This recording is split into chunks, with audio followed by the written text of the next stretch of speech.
We're going to talk about ferns now, and I suppose I should say, I'm supposed to say it every time, it's John Lord from Remote Garden Centre and Gardens. Now, the thing about ferns are, they don't flower and they're grown for their foliage. Now, the first important point to remember about ferns, now, and by the way, the problem about getting a book on ferns, there's so many of them you get lost, but to give you a good pointer, deciduous ferns, that are ferns that die down in the winter completely. They like a lot of water.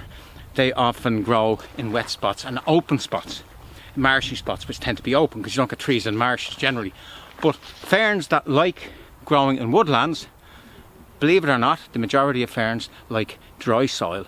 Now, the atmosphere in woodlands can be moist, but the soil itself is dry.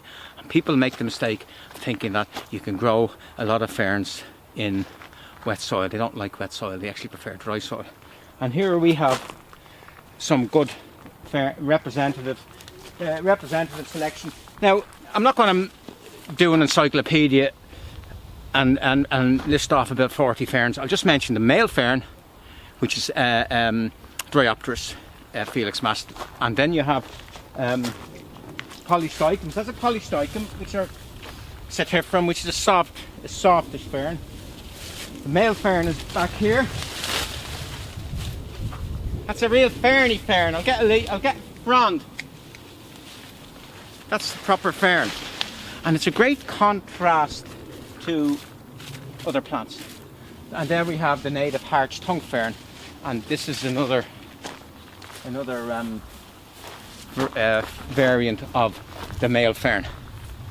Now, it's not quite, some people like it because it's more decorative, but because it has those sort of growths at the end of the fronds, some people think it's not as elegant as the plainer type. But that's the important thing about ferns, is by and large they like a little bit of shade, or lots of shade, and dry situation. Now, what do you do with them in the spring? What happens in the spring? Now, this year we did nothing with this fern, and you can see last year's fronds. Now, what you could have done, as the new ones are coming out, you can remove all the old ones. Now, you have to be careful that you don't harm the new ones.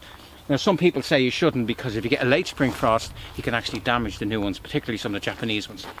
So I just leave it alone. But if it's in a very smallish garden and it's very obvious, it's no harm removing the old fronds, but leave it as late as you can. And there's an example. This is north facing inside. No, virtually no light. And look, we have ferns, lots of ferns thriving in here. Look, we have the harch tongue fern thriving on here. And we have this one here, which it's a bit small, but I think it's a Dryopteris, but I'm not 100% certain. And that's just tell you how they love the very, very shady spots. And I'll show you another one. I'll show you even a better example over here. This is another harch tongue fern, and look where it's grown. How did it even get up there? And it's been there. An enthusiastic student a year or two ago wanted to remove it, and I said, no, leave it alone, leave it alone. So if you can't grow ferns, you're certainly doing something wrong. And here's a perfect place for ferns. You have the bamboo overhanging and the Japanese maple, and not very much light gets in. So we're going to put some male ferns here, and they'll be lovely and soft and give a completely different feel to the place. And then beside them, we're going to put some Solomon seal.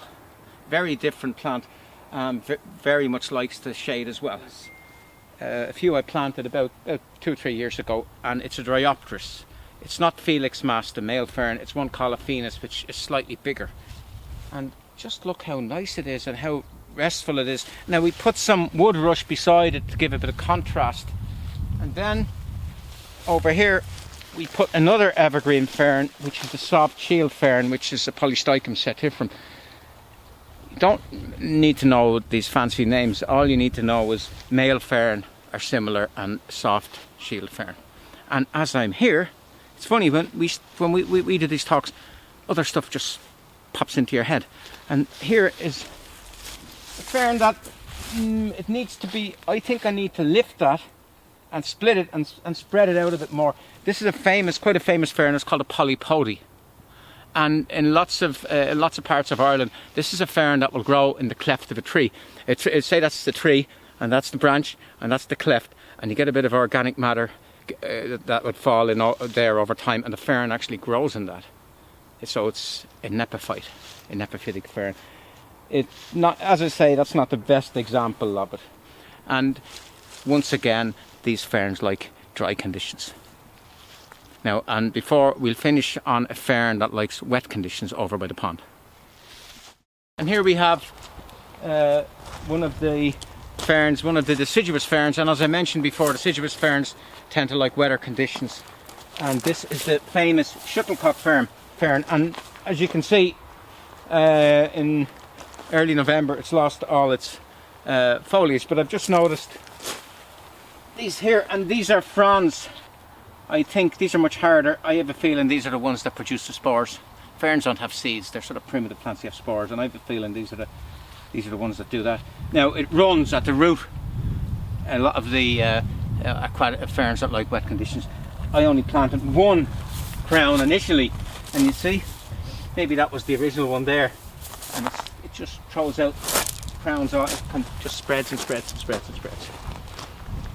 Well, that's deciduous ferns. Not as important in the garden, and can be a bit trickier. There is a spot for that, but there's not much of a spot for it in the garden.